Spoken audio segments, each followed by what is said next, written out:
왜 이 나라는 전쟁을 종이 위에서 했습니까? 독일 국가기록청의 최고 전문가, 유네스코 세계기록유산 심사관으로 수십 개국의 왕실 문서와 전쟁사 자료를 다뤘고 자신이 기록의 기준이라 믿으며 살아온 인물. 그런 그가 한국에 와서 단 한 권의 기록 앞에서 무너졌습니다. 행정도, 산업도, 방역도, 심지어 재난 대응까지. 총 대신 문서를 꺼내들고 움직이는 나라. 세계 강대국들이 한국의 보고서를 베껴 쓰고 국민들이 스스로 국가 시스템에 정보를 입력하며 살아있는 문서가 되어가는 나라. 바로 한국이었습니다. 그는 말합니다. 나는 오늘 펜이 칼보다 강하다는 말이 한국에선 진짜였다는 걸 처음으로 인정합니다. 대체 무슨 사연인지 오늘 사연 바로 시작하겠습니다. 저는 마르쿠스 리벡, 독일 바덴비르텐베르크주 기록청에서 32년째 일하고 있는 국가기록 전문가입니다. 유네스코 산하의 디지털 기록 유산 심의위원으로 활동하면서 프랑스 국립기록원, 영국 공문서관, 심지어 바티칸 고문서구까지 자문한 이력이 있죠. 저는 늘 자부심을 가지고 있었습니다. 역사를 남기는 건 우리 유럽이고 나머지는 그걸 배워가는 입장이다. 그런 제가 2024년 봄 한국의 기록유산 평가를 위해 처음 이 나라 땅을 밟았습니다. 솔직히 말하자면 기대는커녕 약간의 우월감이 있었어요. 전쟁의 상처가 아직도 남아있는 나라잖아. 기록 문화는 선진국의 전유물이야. 전쟁, 무기, 정보체계. 그런 것들은 미국이나 프랑스, 영국처럼 제국의 흔적이 있는 나라에서나 나오는 얘기지요. 한국은 전자기기 조립 잘하는 나라, 혹은 K-팝 잘하는 나라 정도로 생각했어요. 비행기 안에서 한국 관련 서류를 넘기던 중 제 시선을 붙잡은 문장이 있었습니다. 이순신의 진짜 무기는 배가 아니라 보고서였다. 처음엔 피식 웃었습니다. 일기 쓰는 장군이 나라를 구했다고. 대체 무슨 소리야? 그런데 그 문장이 한국에 발을 디디는 순간부터 제 안에서 점점 현실이 되어버렸습니다. 공항 입국장부터가 달랐죠. 독일에선 기록은 어디까지나 사건이 끝난 후 남기는 보조장치입니다. 하지만 한국에선 기록이 현실을 이끌고 심지어 행동을 지시한다는 느낌이었어요. 공무원도 안내 직원도 모두가 마치 대본을 보고 움직이는 배우처럼 보였습니다. 아니, 정확히 말하면 한 줄 실수도 없이 입력된 거대한 국가 시나리오 속에 살고 있는 느낌이랄까요?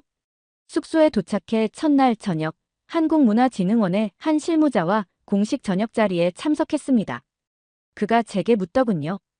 독일에도 장군이 기록 남기는 전통이 있습니까? 아, 물론 있죠. 나폴레옹이나 클라우제비츠도. 그런데 매일 전투 중에도 병사 숫자와 날씨, 전사자의 이름, 심지어 적의 성향까지 써낸 장군은 있었나요? 순간 말문이 막혔습니다. 그는 이어서 말했습니다. 이순신은 칼이 아니라 펜으로 조선을 구한 사람입니다. 다음 날 아침, 저는 바로 목포로 향했습니다. 거기서 실물 난중일기 중 일부가 보관되어 있다고 했거든요. 기차 안에서 인터넷으로 난중일기의 내용을 검색해봤습니다. 1592년 6월 7일. 날씨 맑음. 경상 좌수사 박홍이 병사 2천을 이끌고 당도함. 일본 수군은 27척으로 보이며 대부분은 동네 쪽에 집중. 전쟁 중에 이런 걸 매일 적었다고요? 이건 그냥 일기가 아닙니다. 군사정보 문서고 지휘 통제 보고서이며 전투 수행 분석서였습니다. 머릿속이 멍해졌어요. 이 사람은 왜 총도 없는 조선에서 이렇게 정밀한 기록을 남겼을까? 목포에 도착했을 땐 이미 저녁 5시였는데도 기록관의 문은 열려 있었습니다. 직원이 조심스레 봉인된 유리함을 열어 복사본을 보여줬을 때 그 앞에서 그대로 굳어졌습니다. 붓글씨로 적힌 그 작은 일기장 안에 하나의 국가 시스템이 살아있었어요. 전쟁 중에도 병사들의 실명을 적고 적의 함선수를 기록하고 장비 현황까지 분명하게 나열한 그 기록을 보면서 정말 부끄러워졌습니다. 독일이 자랑하던 전투 전략, 문서 문화, 정보 보안 체계가 단지 승자의 전리품처럼 여겨졌던 반면 한국은 패전 직전까지도 기록을 멈추지 않았고 그 기록으로 다시 싸우고 다시 살아났습니다. 목포에서 서울로 돌아오는 기차 안 내내 생각했습니다. 붓으로 쓴 일기 한 권이 어떻게 나라를 살렸을까? 이순신이라는 인물을 다시 보기 위해 다음 날 곧장 충무공 기념관과 해군사관학교 기록보관소를 찾았습니다. 기록전문위원이라는 신분 덕분에 일반인들이 볼 수 없는 난중일기 사본 정밀 해석 자료를 열람할 수 있었지요. 그 순간 제 생각은 완전히 박살나버렸습니다. 1592년 5월 8일 새벽 3시 적선 13척 발견. 밀물시간 계산에 화포 위치 조정함. 병력 227명 중 부상자 8명, 전사자 1명. 5월 9일 비가 내려 조총 사거리 감소 예상. 포진을 변경함. 5월 10일 군기 문란한 자를 처형. 자녀 식량 9일분.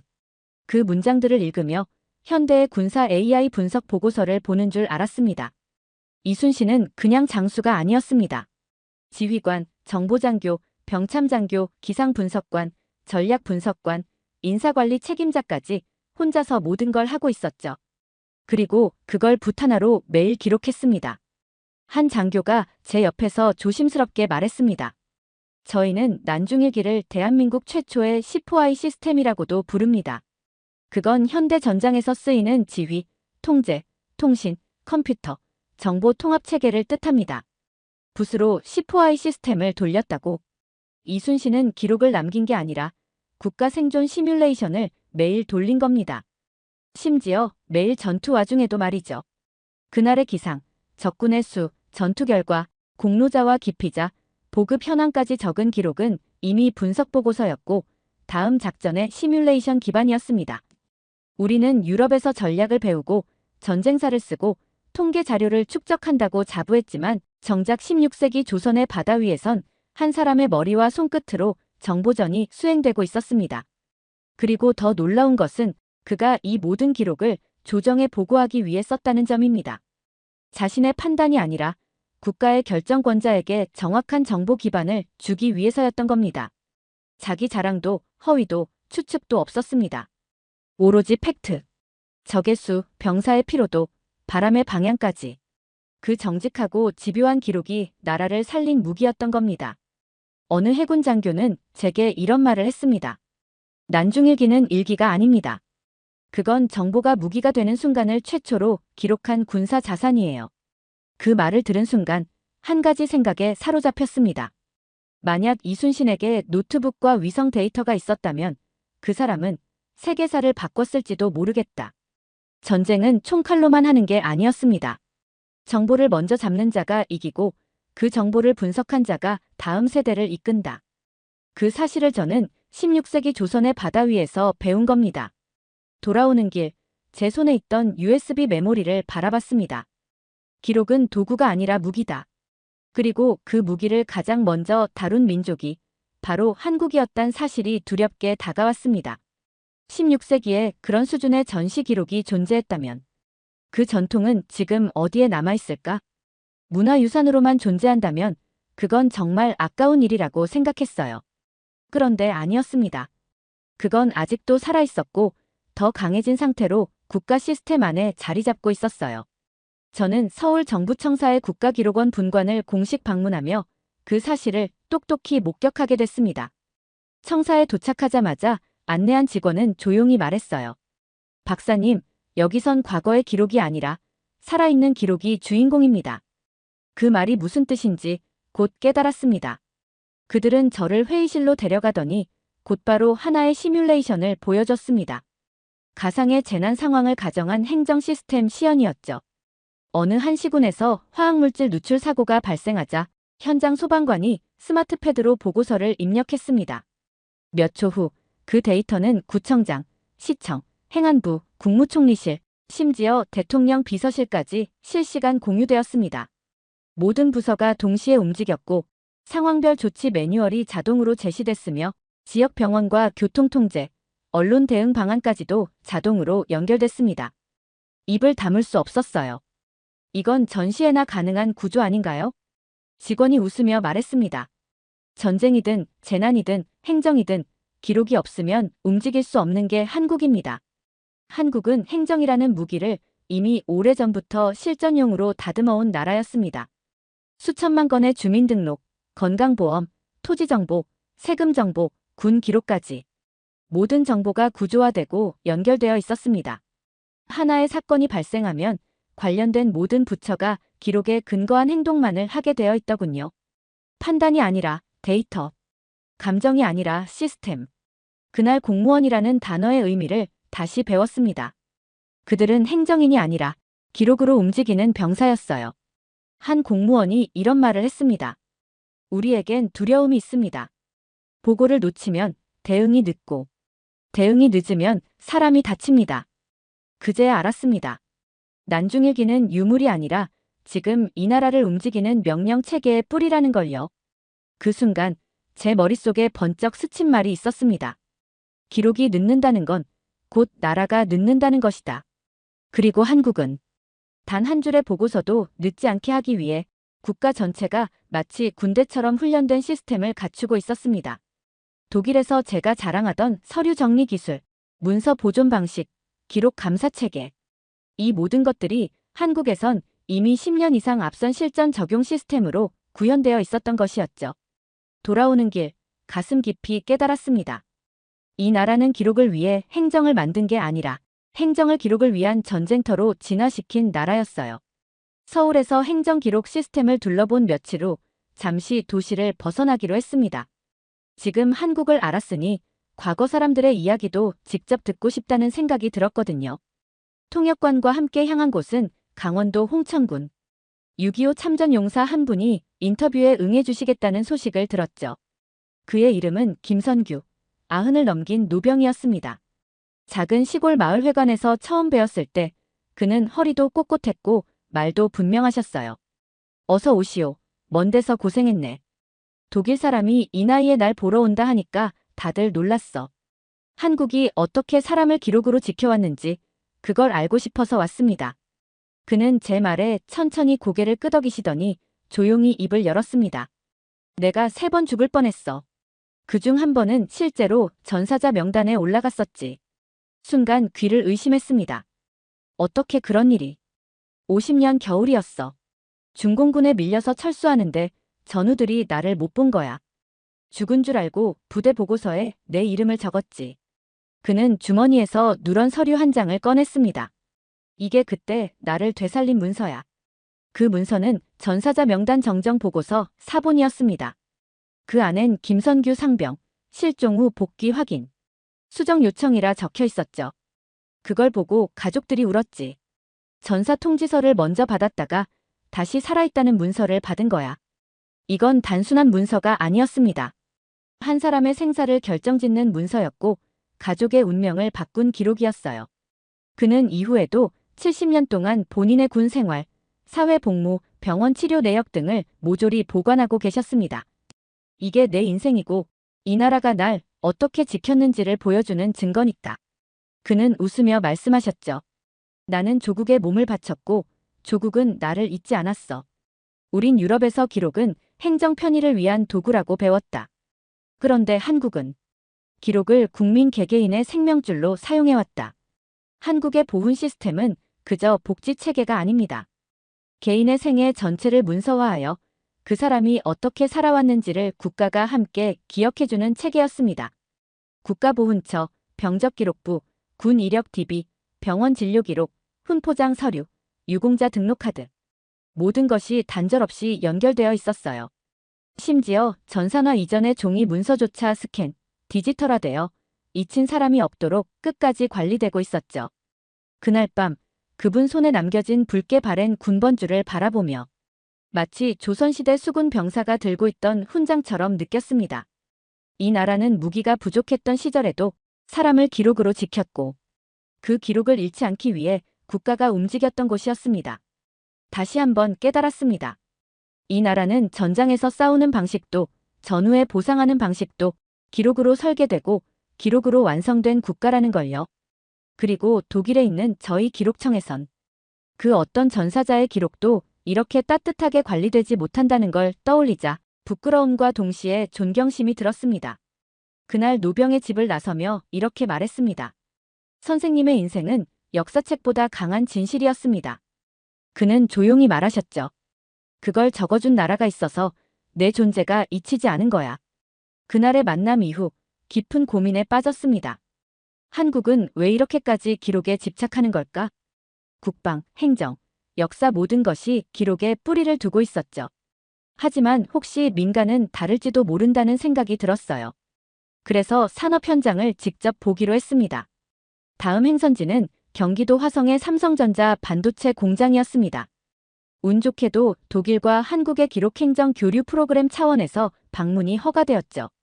사전 교육만 2시간이 걸릴 정도로 보안이 철저했지만 제가 받은 충격은 그것보다 훨씬 컸습니다. 클린룸 안에 들어간 지 3분도 되지 않아 눈앞에서 정말 믿기 어려운 광경을 목격했습니다. 기계가 아닌 사람이 수시로 노트북과 패드에 무언가를 타이핑하고 있었던 겁니다. 분량 검사, 온도 로그, 공정 간격 기록, 기계 진동 수치, 작업자 교대 시간. 그야말로 보고서의 향연이었습니다. 한 작업자가 제게 다가와 인사를 건넸습니다. 박사님, 독일도 반도체 만들 때 이렇게 기록하나요? 네. 하지만 여기처럼 실시간 보고를 하진 않죠. 그는 웃으며 말했죠. 저희는 기계를 믿는 게 아니라 기록을 믿어요. 그 말이 마음속에 콱 박혔습니다. 기술보다 기록을 믿는다는 것. 공장에서 보고서를 쓴다는 게 관리자용 문서가 아니라 분량을 줄이고 사고를 막고 회사를 지키는 생존 무기라는 의미였던 겁니다. 이어진 브리핑에서 놀라운 이야기를 들었습니다. 1997년 IMF 외환위기 당시 삼성전자는 구조조정을 하면서도 모든 품질 관리 보고서와 개선 데이터는 단 한 줄도 줄이지 않았다고 합니다. 그 이유를 묻자 담당자는 말했죠.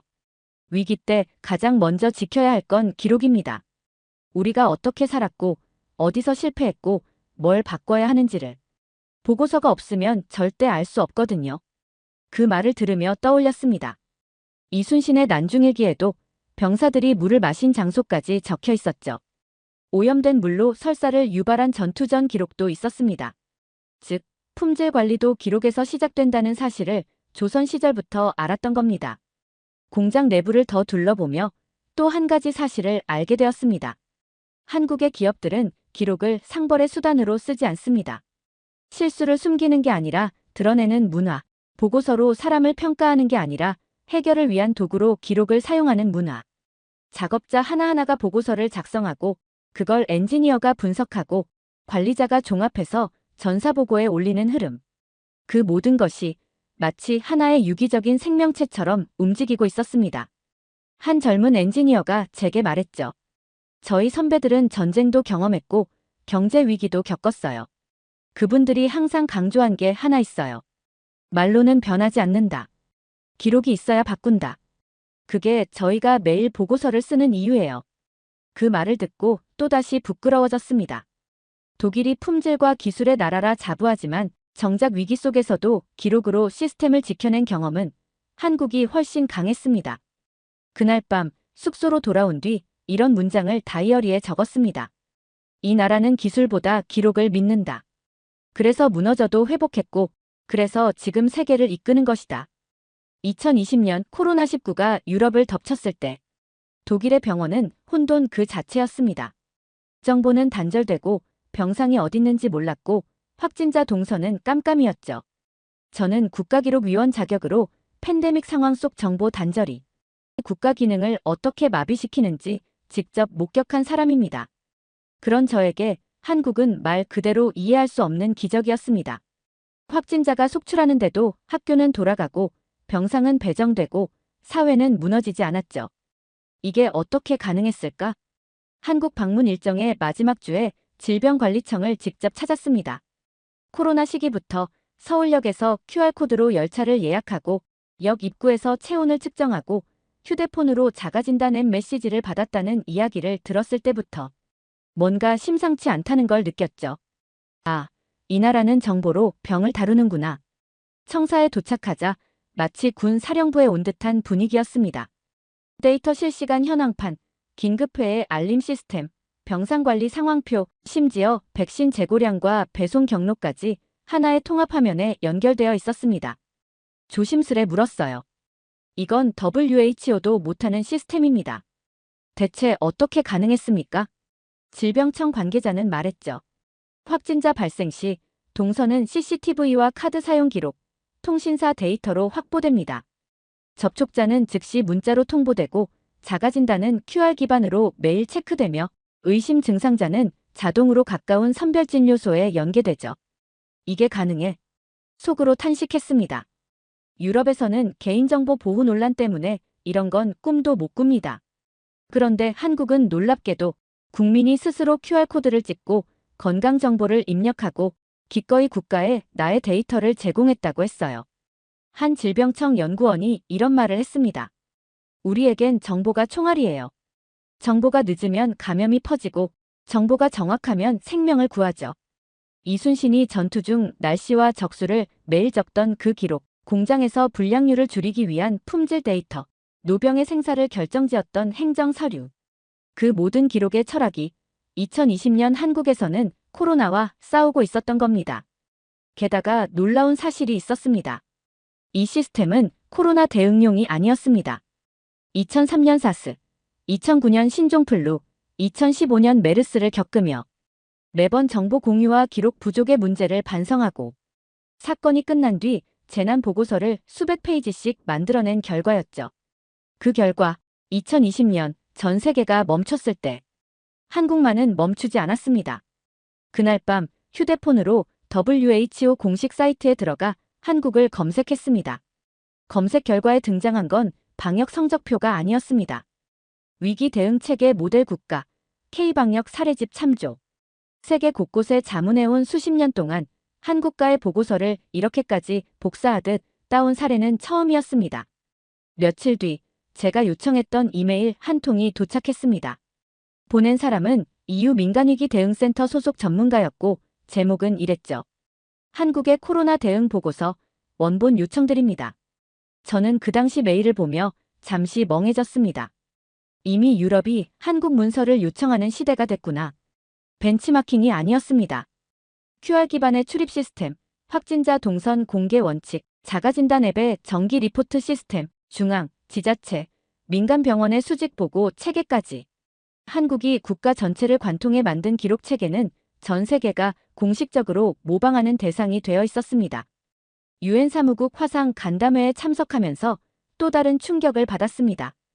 영국 대표가 발표하던 도중 이런 말을 했죠. 우리나라도 한국처럼 되려면 국민이 보고서를 믿게 해야 합니다. 한국은 기술이 아니라 국민 전체가 문서에 참여하는 나라입니다. 국민 전체가 기록 시스템에 참여한다. 그게 바로 지금까지 제가 느꼈던 한국의 핵심이었죠. 공장에서, 관공서에서, 병원에서, 그리고 집에서도. 이 나라는 문서를 만들어내는 민족이 아니라 문서 속에 스스로를 남기는 국민이었습니다. 어떤 나라는 보고서를 공무원만의 일로 취급합니다. 어떤 나라는 그걸 정치인만 위한 장식물로 만듭니다. 하지만 한국은 달랐습니다. 이 나라는 국민이 스스로 QR을 찍고 자가진단 앱을 입력하고 익명 동선을 감수하며 국가와 함께 보고서를 써 내려가는 민족이었습니다. 실제로 WHO는 2022년 보고서에서 이렇게 기술했습니다. 한국은 감염병 대응 과정에서 모든 국민이 보고 체계의 일원이 되었으며 그것이 강제적 통제보다 더 큰 질서를 창출했다. 이건 기술이 아닙니다. 이건 문화였고 철학이었고 민족성이었습니다. 한국의 국가기록원에 다시 연락해 코로나 대응 백서 원본 파일을 요청했습니다. 담당자가 이렇게 말하더군요. 박사님, 필요하신 부분만 요약본 드릴까요?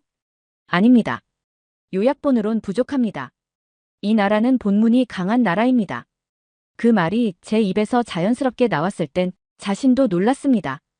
언제부턴가 저도 한국식 사고방식에 물들어가고 있었던 겁니다. 그날 밤 다이어리에 이렇게 적었습니다. 세계는 지금 한국의 기록을 베껴 쓰고 있다. 한국은 보고서로 국경을 넘었고 문서로 신뢰를 얻었다.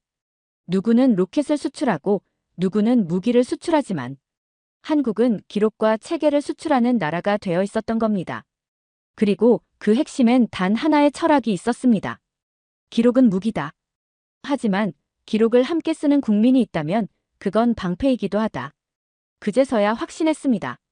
한국은 단순히 방역을 잘한 게 아니었습니다. 그들은 재난을 기록으로 설계했고 그 설계도로 국민 전체가 움직인 나라였습니다.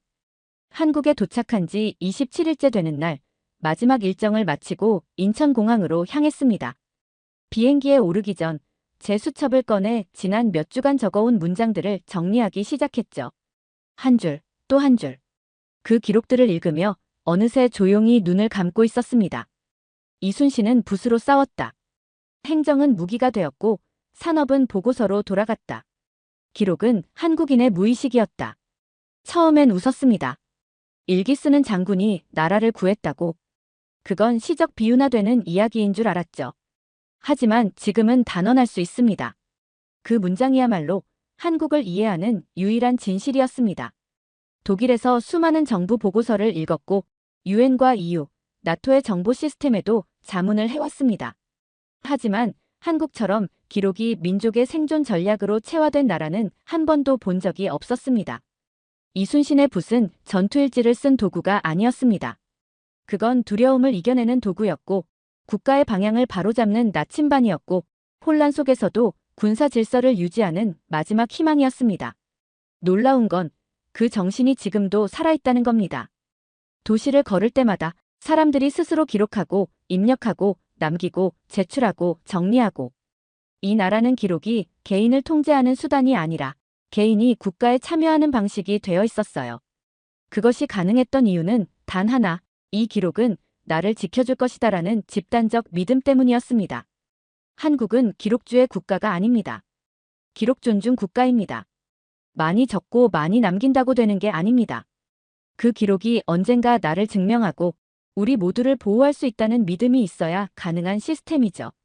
한국은 총보다 기록을 먼저 들었습니다. 그리고 그 기록이 이 땅을 지켰습니다. 노병은 기록으로 살아났고 산업은 보고서로 버텼으며 재난은 문서로 대응했고 전 세계는 그 보고서를 가져다 베끼기 시작했죠. 비행기 이륙 전 공식 보고서에 마지막 문장을 써내려갔습니다. 한국은 무기보다 기록이 먼저 나온 나라다. 그들은 전쟁을 종이 위에서 설계했고 행정을 보고서로 지휘했으며 산업을 품질 보고서로 키웠다. 이순신의 기록은 국가를 움직였고 국민의 기록은 세계를 감동시켰다. 그들의 무기는 칼이 아니라 바로 기록이었다. 한 나라가 단 한 줄의 문장으로도 사람을 살리고 문서 한 장으로도 역사를 바꿀 수 있다는 사실을 보여준 그 나라. 바로 대한민국을 가슴 깊이 새기며 돌아갑니다. 두 번째 사연 시작합니다. 10년 후 일본은 한국의 뒷모습을 쳐다보는 신세가 될 것입니다. 이것이 과장이면 좋겠습니다. 이것이 가벼운 위기 경고라면 차라리 다행이겠습니다. 하지만 저는 지금 일본이 처한 현실을 직시하며 그 어떤 희망적인 단어도 찾을 수 없습니다. 일본이 미국에게 천문학적인 돈을 바쳤습니다. 방위비를 2배로 올렸습니다. 미국산 LNG를 대량으로 사들였습니다. 철강, 반도체, 자동차 모든 산업에서 미국이 원하는 만큼 퍼주었습니다. 그런데 결과는 무엇입니까? 트럼프 행정부는 일본을 신뢰하지 않았습니다. 미국이 선택한 최고의 전략적 파트너는 일본이 아니라 한국이었습니다. 과거에는 우리가 앞서 있었는데 우리가 이끌어가던 한국이 이제는 우리보다 더 영리하게 움직이고 있습니다. 일본이 이대로 변하지 않는다면 10년 후에는 일본이 한국을 따라가야 하는 날이 올지도 모릅니다. 라고 말하는 일본의 국제정치 전문가가 있습니다. 대체 무슨 사연인지 오늘 사연 바로 시작하겠습니다. 저는 이시카와 료 일본 외무성과 긴밀히 협력하는 국제정치 전문가입니다. 세계 질서 속에서 일본이 살아남는 전략을 분석하고 대외 관계를 조율하는 것이 제 역할이죠. 그런 제가 이번에 워싱턴으로 파견된 이유는 단 하나였습니다. 트럼프가 재선에 성공한 이후 일본 정부는 즉각 반응했습니다. 방위비를 2배로 증액하고 미국산 LNG를 대량으로 추가 수입하며 US 스틸에 천문학적인 금액을 투자했죠. 이것만으로도 일본이 미국에게 쏟아부은 돈은 1,460조 원이 넘습니다. 일본 정부는 이 엄청난 선물을 바치면 당연히 미국과의 관계가 더 견고해질 것이라 확신했어요. 하지만 워싱턴에 도착하자마자 전혀 예상하지 못한 보고서를 마주했습니다. 일본이 미국과의 관계를 강화하기는커녕 트럼프 행정부로부터 차가운 반응을 받고 있다는 사실이었습니다. 일본은 돈으로 문제를 해결하려 하지만 트럼프는 가치 있는 동맹을 원합니다. 미 국무부 관계자의 말이 귓가를 때렸습니다. 일본이 이 정도까지 했는데도 트럼프는 여전히 신뢰하지 않는다고요? 보고서에는 더 충격적인 문장이 있었습니다. 트럼프 행정부가 최고의 전략적 파트너로 평가한 국가는 일본이 아니라 한국이다. 그 순간 숨이 턱 막혔습니다. 저는 믿기지 않았어요. 한국은 일본처럼 미국에 수십조 원을 퍼부은 적도 없고 방위비 증액도 미온적이었어요. 그런데 왜 일본이 아니라 한국이 미국의 최고의 파트너가 된 걸까요? 이것은 제 예상과 완전히 다른 결과였습니다. 한국이 대체 어떤 전략을 썼길래 트럼프 행정부는 일본보다 한국을 더 신뢰하게 된 걸까? 이 의문을 풀어야 했어요. 일본이 도대체 어디서부터 실패한 것인지, 그리고 한국이 어떻게 미국과의 관계를 다르게 구축했는지를 직접 확인해야만 했죠. 그날 밤 호텔방에 앉아 분석 자료를 펼쳤습니다. 트럼프 행정부의 외교 정책 변화, 일본과 한국의 대미 전략 비교, 그리고 최근 몇 년간 미국이 두 나라를 어떻게 대우했는지 정리된 수치들이 쏟아졌어요. 그런데 자료를 읽을수록 저는 점점 더 불안해졌습니다. 일본이 미국과의 관계를 위해 했던 모든 행동이 결과적으로 신뢰를 얻는데 실패했다는 것이 눈에 띄었거든요. 반면 한국은 놀라울 정도로 정교하고 치밀한 전략을 사용해 미국과의 관계를 강화하고 있었어요. 저는 일본 외무성에 보고서를 보내고 며칠 뒤 미국 내 한국 기업들과 관계자들을 만나기 위해 일정을 조정했습니다. 도쿄에서 출발하기 전 일본 정부 관계자가 저에게 했던 말이 떠올랐습니다. 류 씨, 미국이 일본을 쉽게 버리진 않을 겁니다. 결국 한국도 일본을 넘어서진 못할 거예요. 그 말을 들었을 땐 당연히 맞다고 생각했죠. 하지만 과연 그럴까요? 저는 점점 불안해졌습니다. 도대체 어디서부터 잘못된 것인지 확실히 짚어봐야 했어요. 먼저 일본 정부의 대미 전략을 세부적으로 분석했습니다. 일본은 전통적으로 미국이 원하는 것을 미리 계산해서 선제적으로 바친다는 방식으로 관계를 유지해왔습니다. 이번에도 예외는 아니었어요. 가장 먼저 일본은 미국에게 한마디 요구받기 전에 방위비를 2배로 올렸습니다. 트럼프는 미군 주둔 비용을 동맹국들이 더 부담해야 한다고 주장해왔으니 이를 충족하면 신뢰를 얻을 거라 판단했던 거죠. 그 후엔 미국이 에너지 자립을 위해 천연가스를 수출하려고 하니 일본은 즉각 반응했습니다. 기존 계약보다 더 많은 LNG를 수입하겠다고 약속하며 미국 경제에 기여하는 모습을 보였죠. 하지만 문제점을 하나 발견했어요. US 스틸에 대한 대규모 투자. 이것이 핵심이었습니다. 일본의 대표적인 철강 기업, 일본제철은 미국의 역사적인 철강 회사인 US 스틸을 140억 달러야 19조 원에 인수하려고 했어요. 하지만 이 계획은 일본이 예상했던 대로 흘러가지 않았습니다.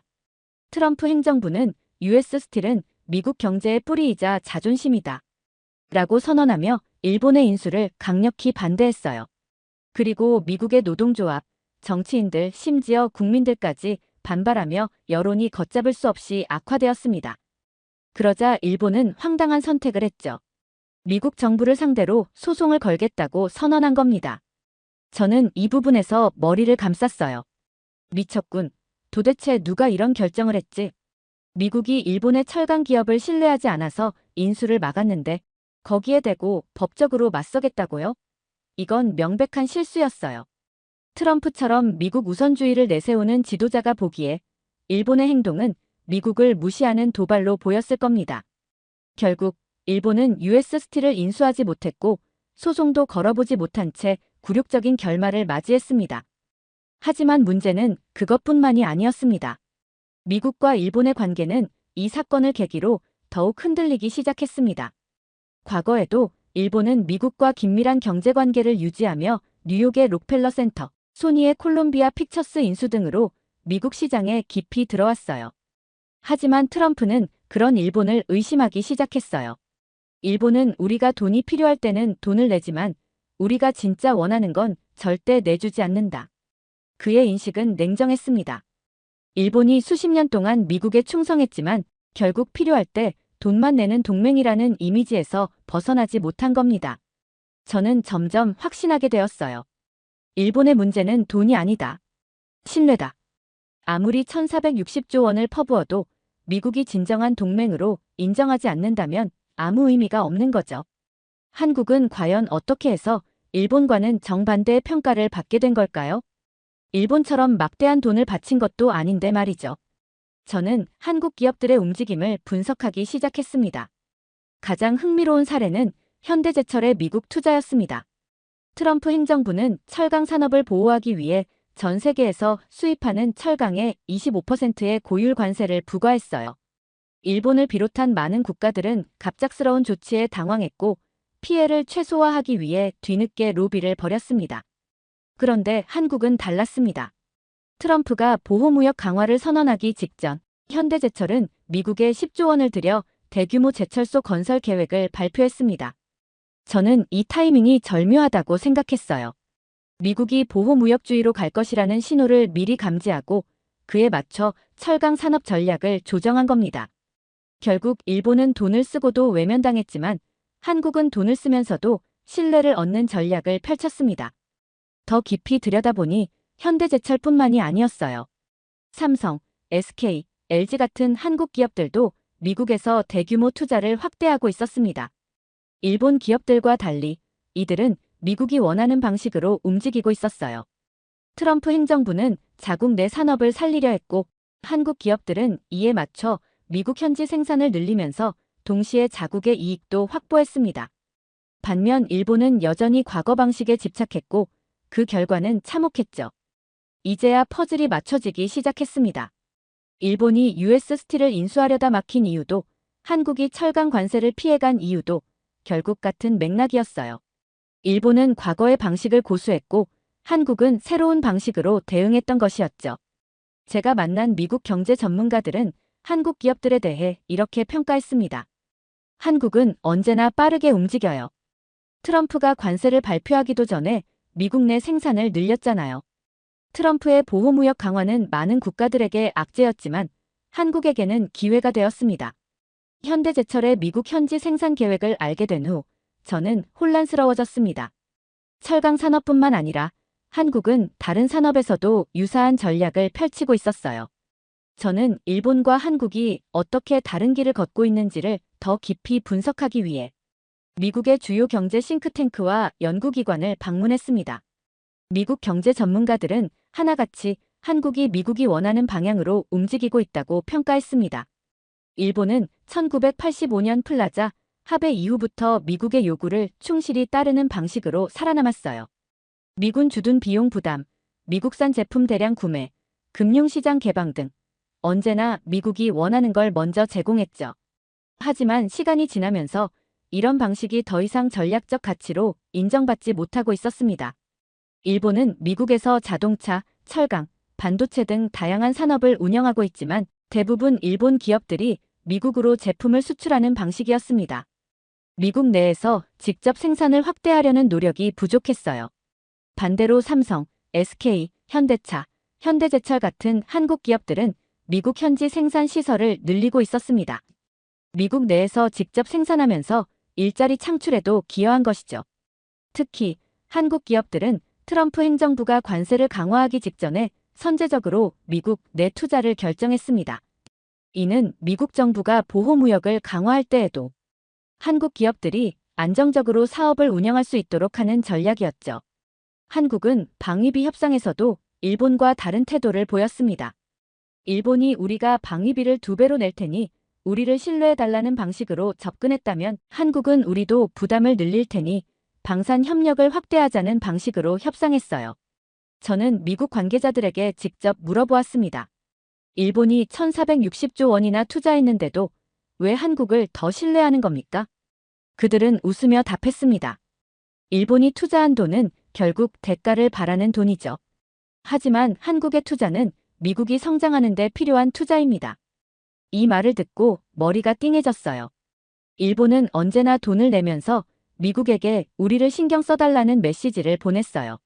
하지만 한국은 돈을 쓰면서 우리가 함께 성장할 수 있다는 메시지를 보냈던 겁니다. 그 차이가 결국 미국이 한국을 더 신뢰하는 결과로 이어졌어요. 이제 일본은 큰 딜레마에 빠졌습니다. 과거처럼 미국에게 무조건 돈을 퍼부어야 하는가? 아니면 한국처럼 전략적인 투자와 협력을 강화해야 하는가? 문제는 일본이 너무 오랫동안 돈을 바치는 방식에 의존해왔다는 겁니다. 저는 일본 외무성에 보고서를 보낼 준비를 하면서 한 가지 확신이 들었습니다. 이제 일본이 변하지 않으면 한국에게 완전히 밀릴 것이다. 문득 의심이 들었습니다. 일본 정부가 지금까지 해왔던 방식에서 벗어날 수 있을까? 아니면 여전히 돈을 내면서 관계를 유지하려 할까? 이제 일본이 선택해야 할 순간이 다가오고 있었습니다. 일본이 미국의 신뢰를 왜 잃었는지 어느 정도 알게 되었습니다. 하지만 여전히 풀리지 않는 질문이 있었습니다. 왜 하필 한국인가? 현대제철이 미국의 제철소를 짓기로 한 것만으로 트럼프 행정부가 한국을 최고의 전략적 파트너로 꼽았을 리는 없었습니다. 저는 보다 정확한 답을 찾기 위해 미국 내 한국 기업들과 정부 관계자들이 어떤 방식으로 움직였는지를 더 깊이 분석해 보기로 했습니다. 워싱턴에서 한국계 기업 관계자를 만났습니다. 그는 이렇게 말했습니다. 한국은 미국과 윈윈 할 수 있는 방법을 고민합니다. 서로에게 이득이 되는 방식으로 접근하는 거죠. 또 다른 중요한 사실을 발견했습니다. 한국이 방위산업에서도 미국과 깊이 관여하고 있었다는 점이었습니다. 특히 트럼프 행정부가 추진하는 미국 내 무기 생산 확대 기조에 맞춰 한국 방산 업체들은 미국 내 현지 생산을 늘리는 방향으로 전략을 수정하고 있었어요. 과거에는 일본이 방산 협력에서도 우위에 있었습니다. 하지만 최근 몇 년 사이 한국 방산 업체들이 세계 시장에서 급부상하기 시작했습니다. 특히 K방산이라고 불리는 한국의 무기 체계는 가격 경쟁력과 성능 면에서 강점을 보이며 유럽과 중동, 동남아 시장을 휩쓸고 있었어요. 트럼프 행정부는 자국 방산업체와 협력할 국가를 찾고 있었고 한국이 딱 맞아떨어졌습니다. 한국은 미국 방산업체와 협력할 준비가 되어 있다. 일본은 그런 노력을 해왔는가? 이 질문이 머릿속에서 떠나지 않았습니다. 한국의 전략을 깊이 연구할수록 일본이 점점 더 불리한 위치에 서고 있다는 사실이 명확해졌습니다. 보고서를 작성하는 것은 언제나 냉정한 작업이어야 합니다. 하지만 이번만큼은 쉽지 않았어요.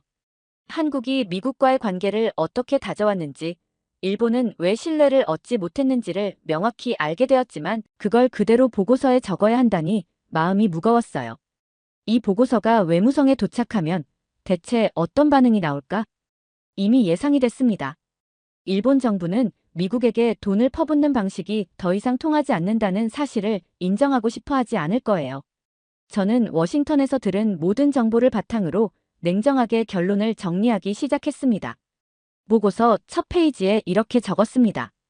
한국은 미국의 신뢰를 얻었고 일본은 신뢰를 잃었다. 그 차이는 돈이 아니라 전략이었다. 과거에는 일본이 미국의 최고 동맹국으로 평가받았어요. 1985년 플라자 합의 이후로 일본은 미국 경제에 천문학적인 돈을 투자하며 관계를 유지해왔죠. 하지만 2020년대에 들어서면서 상황이 달라졌습니다. 미국은 더 이상 돈을 주는 동맹을 원하지 않았어요. 미국과 함께 성장할 동맹을 찾고 있었고 그 자리에 한국이 들어간 겁니다. 저는 한국과 일본의 차이를 구체적으로 다시 한번 비교했습니다. 일본은 방위비를 2배로 늘리고 미국산 LNG를 추가 구매하고 US 스틸에 투자했어요. 한국은 반도체, 배터리, 방산 협력 등 미국과 함께 이익을 볼 수 있는 산업에 집중적으로 투자했습니다.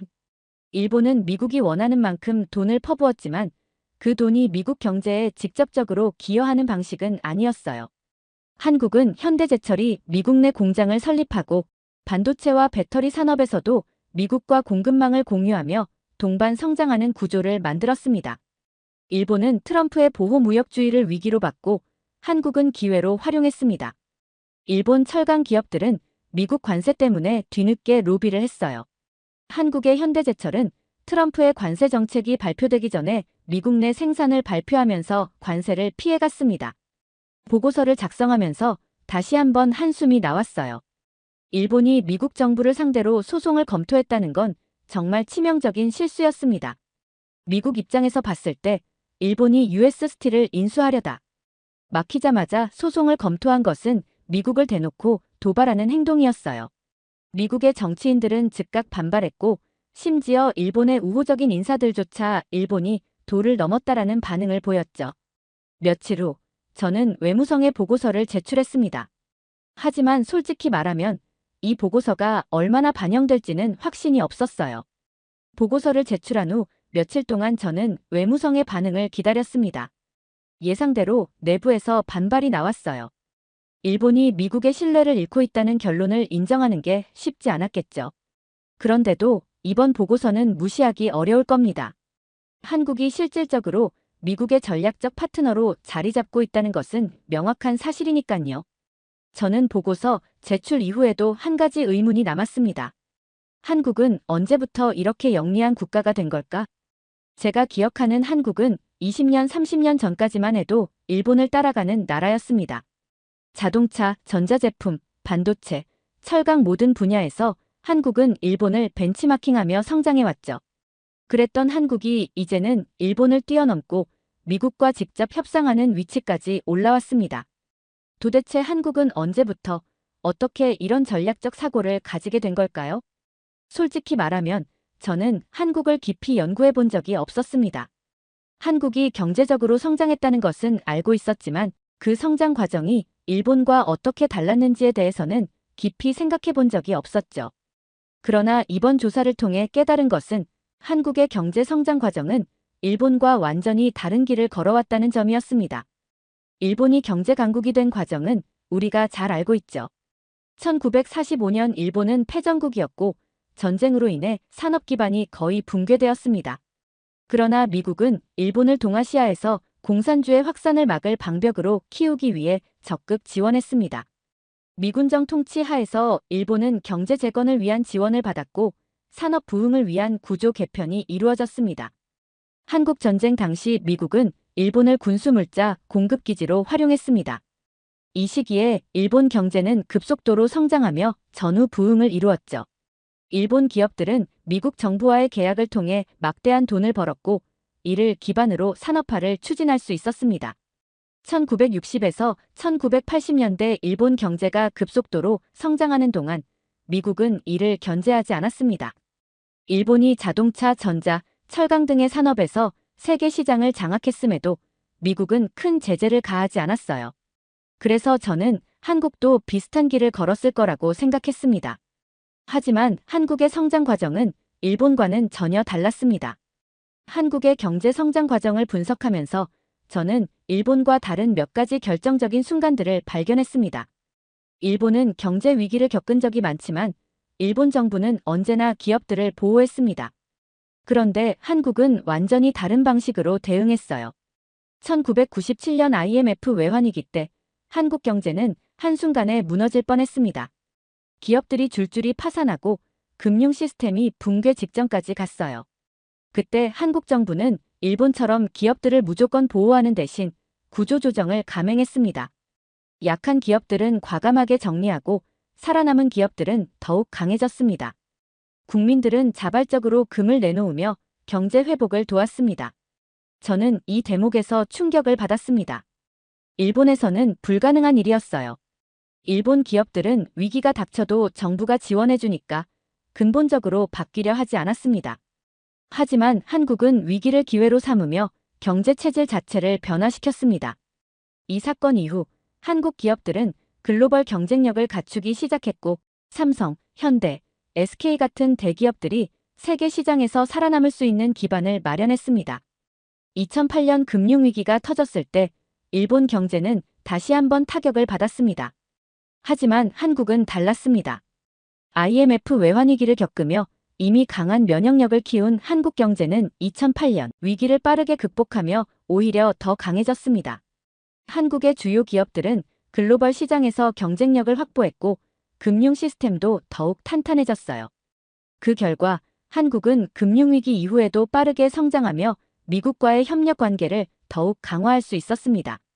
일본은 이때도 정부가 대기업들을 보호하는 방식으로 대응했지만 일본 경제는 점점 더 정체되었고 성장 동력을 잃어갔습니다. 저는 반도체 산업에서 한국이 일본을 뛰어넘은 이유를 조사하면서 다시 한번 충격을 받았어요. 과거에는 일본이 반도체 산업을 지배하고 있었습니다. 그러나 한국은 빠르게 변화하는 기술 트렌드를 따라가며 일본을 앞질러 가기 시작했죠. 삼성전자와 SK 하이닉스는 메모리 반도체 시장에서 일본을 완전히 압도하고 있었습니다. 전기차 배터리 산업에서도 한국 기업들은 글로벌 시장을 선점하며 성장하고 있었습니다. 그리고 최근 방산 산업에서도 한국이 일본을 넘어서는 조짐이 보이고 있었어요. 일본이 여전히 미국산 무기에 의존하고 있는 동안 한국은 독자적인 방산 기술을 개발하며 미국과 공동 생산까지 추진하고 있었어요. 이 모든 것이 일본이 예상하지 못했던 한국의 성장 방식이었습니다. 저는 이번 조사를 통해 한국이 일본과 완전히 다른 경제적 DNA를 가지고 있다는 사실을 깨달았습니다. 일본은 세계 3위의 경제 대국입니다. 여전히 강력한 산업 경쟁력을 가지고 있어요. 하지만 지금처럼 과거 방식만 고집해서는 미국과의 관계에서 점점 한국에게 밀릴 수밖에 없습니다. 한국은 이제 과거의 한국이 아니라 미래를 내다보며 국제사회에서 살아남을 방법을 찾고 있는 국가였습니다. 도쿄 하네다 공항에 도착하자 차가운 공기가 피부를 스쳤습니다. 공항을 빠져나오며 문득 TV 화면을 봤습니다. 하얼빈 동계 아시안게임 쇼트트랙. 한국 선수가 중국 선수들을 제치고 금메달을 따는 장면이 나오고 있었어요. 저는 피식 웃었습니다. 경제에서도, 외교에서도, 스포츠에서도 한국은 점점 더 앞서가고 있군. 일본이 변화하지 않는다면 이제 남은 건 한국의 뒷모습을 바라보는 것 뿐일지도 모릅니다. 보고서를 제출한 후 며칠이 지났지만 외무성에서는 별다른 연락이 없었습니다. 예상대로였어요. 일본이 한국에게 밀리고 있다는 사실을 인정하기 싫겠죠. 제가 도쿄로 돌아와서 만난 몇몇 관료들은 보고서를 언급조차 하지 않았습니다. 그저 의미 없는 잡담을 나누는 걸로 대신했어요. 저는 외무성의 동료들과 가볍게 술자리를 가졌습니다. 오랜만에 만난 동료들은 여전히 일본이 미국과 긴밀한 관계를 유지하고 있다고 믿고 있었어요. 미국이 일본을 쉽게 버리진 않을 거야. 한국이 아무리 날뛰어도 결국 일본이 더 중요한 파트너겠지. 그 말을 들으면서도 저는 속으로 생각했습니다. 과연 그럴까? 술자리가 끝나고 저는 밤늦게 도쿄의 거리를 걸었습니다. 도심의 네온사인 불빛은 여전했지만 제 마음은 묘하게 불안했어요. 이번 조사를 통해 확실해진 건 하나였습니다. 앞으로 10년 안에 일본이 변하지 않으면 한국에게 완전히 밀릴 것이다. 과거에는 일본이 아시아에서 가장 강력한 경제 국가였어요. 하지만 이제는 한국이 미국과 직접 협력하며 일본을 넘어서려 하고 있었습니다. 그리고 미국은 이미 그 변화를 받아들이고 있었어요. 일본이 예전처럼 다시 앞설 수 있을까요? 이론적으로는 가능합니다. 일본은 여전히 강력한 산업 기반을 가지고 있고 경제 규모도 한국보다 훨씬 큽니다. 만약 일본이 한국처럼 전략적으로 움직인다면 미국과의 관계를 다시 회복할 수도 있어요. 하지만 현실적으로는 일본이 그렇게 변할 가능성이 높지 않아 보입니다. 제가 외무성에서 본 일본 관료들은 여전히 과거의 방식이 옳다고 믿고 있었습니다. 우리는 일본이다. 한국과 같은 방식으로 움직일 필요는 없다. 이런 사고방식이 바뀌지 않는다면 일본은 점점 더 경쟁에서 밀릴 수밖에 없어요. 일본은 지금 당장 변해야 합니다. 그렇지 않으면 일본의 미래는 없습니다. 과거에 머물며 점점 사라져갈 것인가? 아니면 한국처럼 새로운 길을 개척하며 다시 세계 무대로 나아갈 것인가? 이 선택을 미루는 순간 일본은 스스로를 몰락의 길로 밀어넣게 될 것입니다. 오늘 사연이 재미있으셨다면 구독과 좋아요, 알림 설정까지 부탁드립니다. 더 재미있는 사연으로 돌아오겠습니다. 이상 감동탐험이었습니다.